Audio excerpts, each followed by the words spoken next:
কিশোরী দোলে রাস বিহারী, ঝুলন দোলায় রাধার বংশীধারী, ঝুলন দোলায় রাধার বংশীধারী। अच्युतं केशवं कृष्ण दामोदरं रामनारायणं जानकी वल्लभं, रामनारायणं जानकी वल्लभं।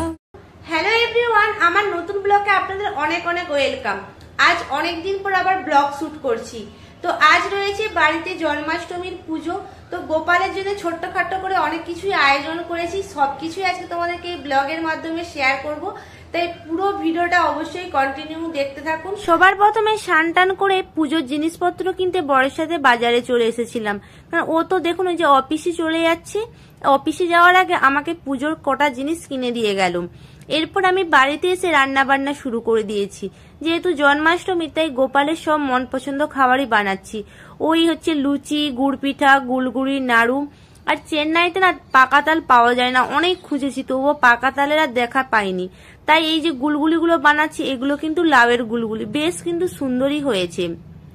তারপর কাল রাত্রিতে বরের সাথে এই মণ্ডপটা সাজিয়ে রেখেছিলাম কিছুটা, কারণ ও তো চলে গেছে আর একা তো সব তো করতে পারবো না, তাই কালকে কিছুটা কাজ আগিয়ে রেখেছিলাম। তারপর এবার ডেকোরেশন করব। ওই যে সোসাইটির নিচে থেকে এই বিভিন্ন রকমের পাতা নিয়ে এসেছি, তারপর ফুল রয়েছে, এইগুলো দিয়ে আজকে মণ্ডপটা সাজাবো। আর গোপালের জন্য এই দোলনাটা আমি কিন্তু বাড়িতেই বানিয়েছি। দেখুন আমার কিন্তু খুব সুন্দর করে পাতা দিয়ে সাজিয়ে দিয়েছি, আর দোলনাটাও কিন্তু খুব সুন্দর করে আমি সাজিয়ে দিয়েছি।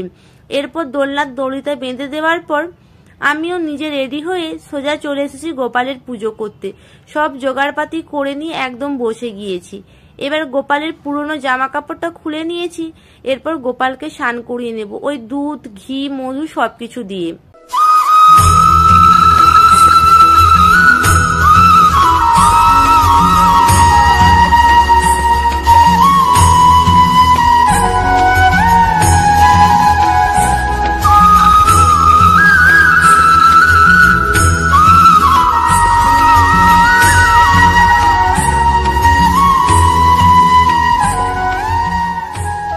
গোপালকে পঞ্চামৃত দিয়ে স্নান করানোর পর জল দিয়ে ভালো করে গোপালকে স্নান করে নিচ্ছি। তারপর ওই যে গোপালের স্নানের যে জলটা ওটা 3 বার আমি মাথায় নিয়ে নিলাম।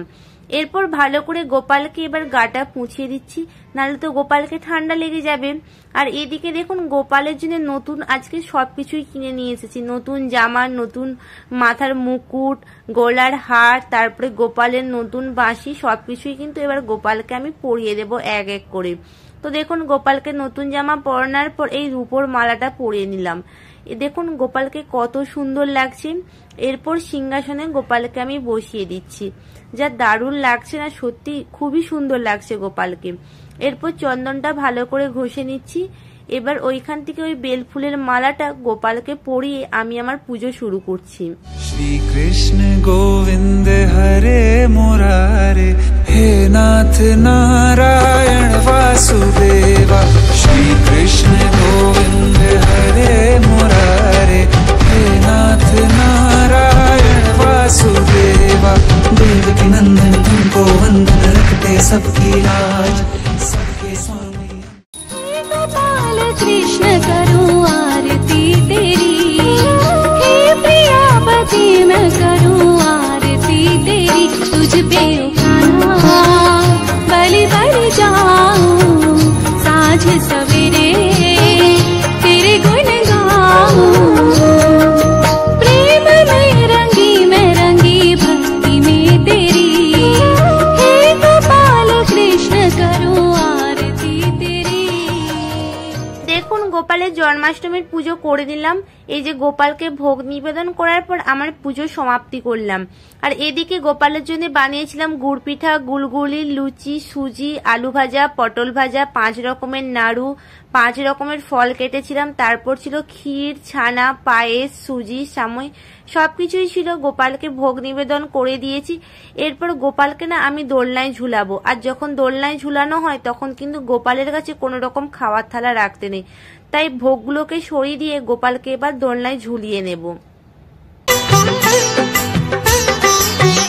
দোলে রায় কিশোরী দোলে রাস বিহারী ঝুলন দোলায় রাধার বংশীধারী ঝুলন দোলায় রাধার বংশীধারী দোলে রায় কিশোরী দোলে রাস বিহারী ঝুলন দোলায় রাধার বংশীধারী।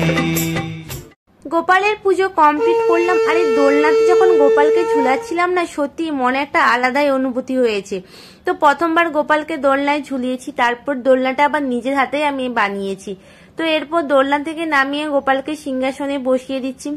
আজ কিন্তু ঝুলন যাত্রা, আর জন্মাষ্টমীর দিনে আমরা একটু বাইরে যাব। সেদিন তো গোপালকে পুজো করব, কিন্তু এত বড় করে ধুমধাম করে এত কিছু আয়োজন করে গোপালকে পুজো করতে পারবো না। তাই ঝুলন যাত্রার দিনে জন্মাষ্টমীটাও পালন করলাম।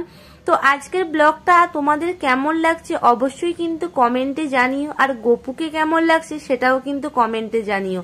আসছি আবার নতুন কোনো ব্লগ নিয়ে, ততক্ষণ আপনারা ভালো থাকুন, সুস্থ থাকুন। আজকের মতো